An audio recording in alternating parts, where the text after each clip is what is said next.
नमस्ते प्यारे साथियों, आपका एक बार फिर से स्वागत है। कक्षा 8 विषय गणित अध्याय 13 आलेखों से परिचय। आज हम साथियों इस सेशन के अंदर एक्सरसाइज 13.2 के सभी प्रश्नों को हल करेंगे। तो चलिए देखिए एक्सरसाइज 13.2 का पहला प्रश्न, पहले का ए।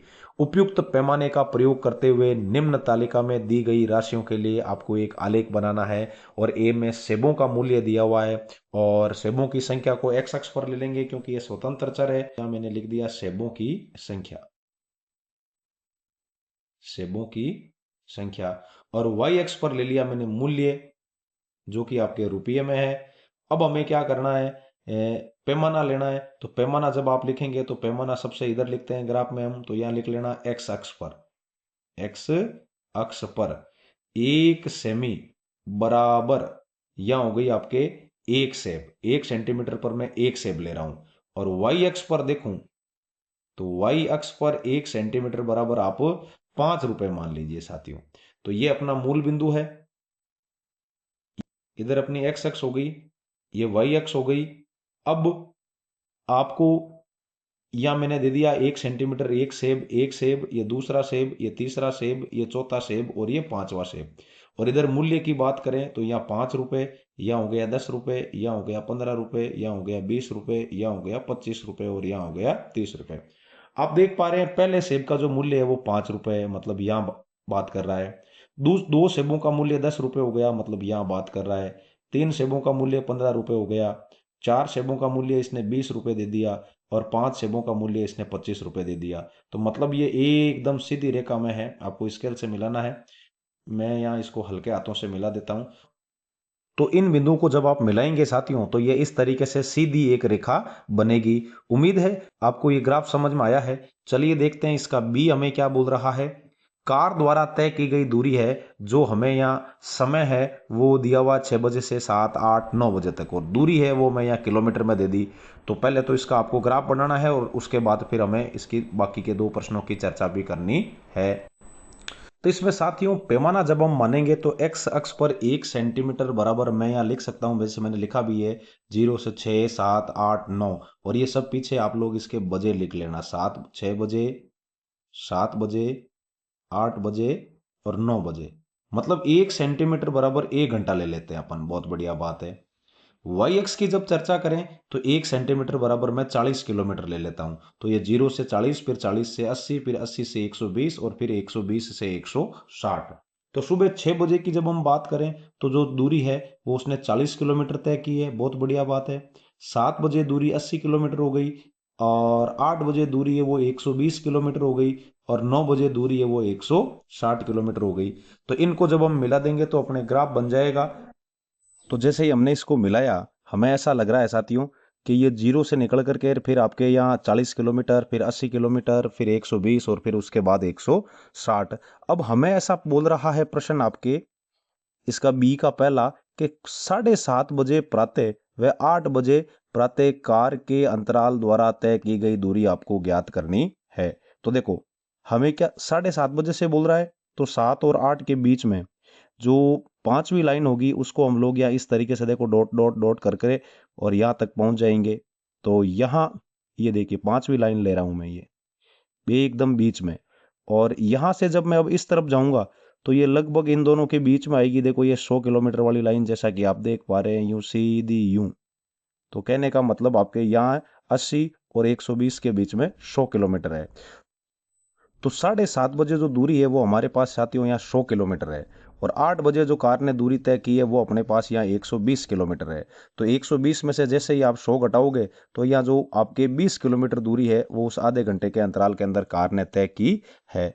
अब आप देख पा रहे हैं दूसरा, देखिए इसका कि कार के 100 किलोमीटर दूरी तय होने पर समय क्या था। तो यहाँ से आप जैसे ही 100 किलोमीटर की दूरी वाला जो ये वक्र पकड़ोगे और नीचे जाओगे यहाँ, तो ऐसा लगेगा कि जो समय है वो आपके ठीक उस समय 7:30 बजे हैं, 7:30 बजे हैं। तो उम्मीद है आपको ये समझ में आया होगा। चलिए देखते हैं अगला प्रश्न हमें क्या बोल रहा है। चलिए साथियों सी में हमें बोल रहा है कि जमा धन वार्षिक, जमा धन है वो 1000, 2000, 3000, 4000 और 5000 दे रहा है, जबकि उसका साधारण ब्याज 80, 160, 240, 320 और 400 दे रहा है। तो इस वजह से मैंने इसका जो पैमाना है वो आपके लिख दिया एक्स अक्ष पर 500 रुपये, मतलब 2 सेंटीमीटर बराबर मैंने यहाँ 1000 रुपये ले लिया, और वाई अक्ष पर हो गया 1 सेंटीमीटर बराबर 80 रुपये। अब 1000 रुपये का ब्याज कितना है? 1000 रुपये का ब्याज है अपने 80 रुपये, जो कि यहाँ है। तो चलिए ये मैंने ले लिया, 1000 रुपये का ब्याज हो गया अपने 80 रुपये। फिर 2000 रुपये का ब्याज हो गया 160 रुपये। फिर 3000 रुपये का भाई ब्याज हो गया अपने यहाँ 240 रुपये। और फिर 4000 रुपयों का जो ब्याज है वो हो गया अपने 320 रुपये। और इसी तरीके से 5000 रुपये का जो ब्याज है वो हो गया आपके यहाँ 400 रुपये। अब इसको पहले मिला देवें। तो इस तरीके से हमने इन बिंदुओं को मिला दिया और ये स्पष्ट हो रहा है कि जो ये ग्राफ है वो मूल बिंदु से गुजर रहा है, तो आप यहाँ हाँ कर देंगे। अब आगे हमें बोल रहा है आलेख से 2500 रुपये। साथियों 25 यहाँ आ रहा है, जैसा कि मैंने यहाँ पहले से मिला के आपको समझाने की कोशिश की है, 2000 से 3000 के बीच। और इसके इस तरफ जब आप यूं जाएंगे तो यहाँ ये 160 और 240 के बीच में, एकदम बीच में आपको यहाँ आकर के मिलता हुआ दिखाई दे रहा है। तो इनके बीच में यहाँ आपके 2500 रुपये का जो वार्षिक ब्याज है वो लगभग 160 और 240 के बीच में 200 रुपये होना चाहिए। साथियों ग्राफ से स्पष्ट हो रहा है। चलिए देखते हैं अब इसका तीसरा प्रश्न। ब्याज 280 रुपये लेना है। ब्याज 280 लेंगे तो इन दोनों के बीच में 240 और 320 के बीच में यहाँ से लगभग ये 280 रुपये ब्याज वाली पांचवी लाइन के अंदर यूं एक लाइन जाएगी और वो आपके ग्राफ से जाकर के और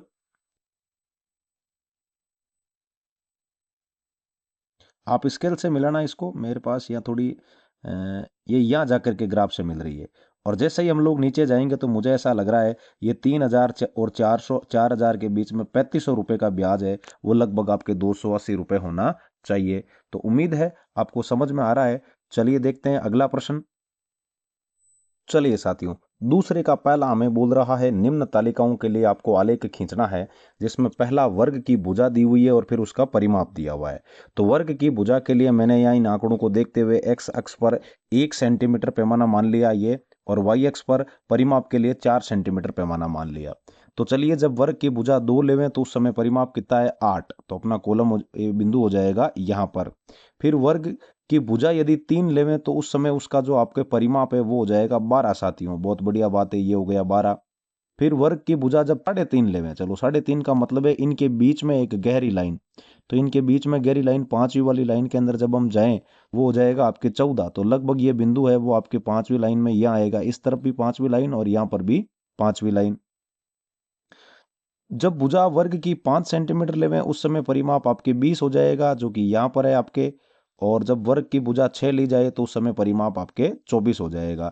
अब मैं इन सब बिंदुओं को मिला दूं और फिर देखूं ये बिंदु यदि सभी एक ही रेखा में है तो आपके ये एक आलेख है वो रेखिक आलेख होगा, अदरवाइज नहीं। तो चलिए इनको मिला के देखते हैं। तो मैंने इनको मिला दिया साथियों। मिलाने से ये एकदम स्पष्ट है कि ये एक सरल रेखा में है और मूल बिंदु से भी गुजर रहा है। तो इसका जो आंसर है हाँ, ये एक रेखिक आलेख हो जाएगा। चलिए देखते हैं अगला प्रश्न हमें क्या बोल रहा है।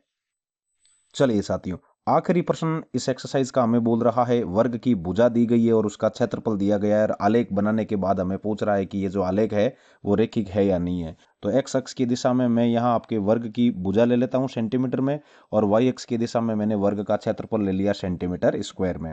एक्स अक्ष पर पैमाना आपके 1 सेंटीमीटर हो गया और वाई अक्ष पर पैमाना तो यहाँ 4 से इकाई ले ली, और इधर आपके हो गया यहाँ पर 1, ये 2, ये 3, ये 4, ये 5 और ये 6।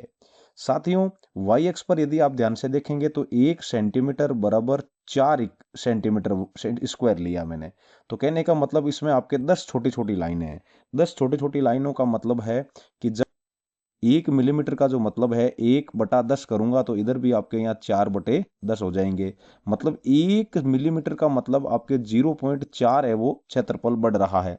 2 मिलीमीटर लूंगा तो वो 0.8 बढ़ जाएगा, और 2.5 मिलीमीटर लूंगा तो फिर वो आपके 8 और 2 जुड़ करके 10, मतलब पूरा का पूरा 1 सेंटीमीटर स्क्वायर क्षेत्रफल बढ़ जाएगा।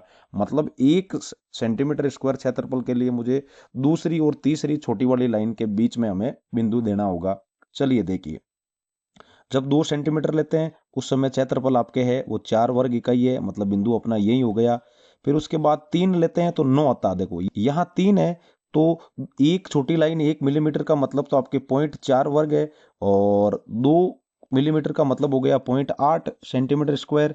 और 2 और 3 के बीच में जब मैं सेलेक्ट करूंगा तो यहाँ लगभग आपके यहाँ बिंदु आएगा दूसरी और तीसरी के बीच में। और 4 सेंटीमीटर पर इसका एरिया 16 है तो कोई प्रॉब्लम ही नहीं, 16 अपना सीधा ही मिल गया यहाँ। और 5 का देखें तो 25 है, 24 ही है, इस 24 के ऊपर 2 और दूसरी और तीसरी मिलीमीटर वाली लाइन के बीच में। और फिर 6 पर हो जाएगा आपके सीधा ही 36। तो 36 वाला आपके सीधा हो गया। चलो 36 वाले को मैं थोड़ा डिफरेंट कलर दे दूं क्योंकि ब्लैक में आपको दिखेगा नहीं। तो 36 वाला आपके यहाँ है सीधा यूं। इनको जब आप मिलाओगे तो ये नहीं बढ़ेगा, एक रेखिक आलेख नहीं होगा क्योंकि इसके जो आंकड़े हैं वो एक सरल रेखा में नहीं आ रहे हैं, इसके जो बिंदु है वो एक सरल रेखा में नहीं आ रहे हैं। इन बिंदुओं इन बिंदुओं को मिलाने पर हमें इस प्रकार का एक आलेख मिल रहा है जो कि एक सरल रेखा नहीं है। तो कहने का मतलब ये आपके रेखीय आलेख नहीं है।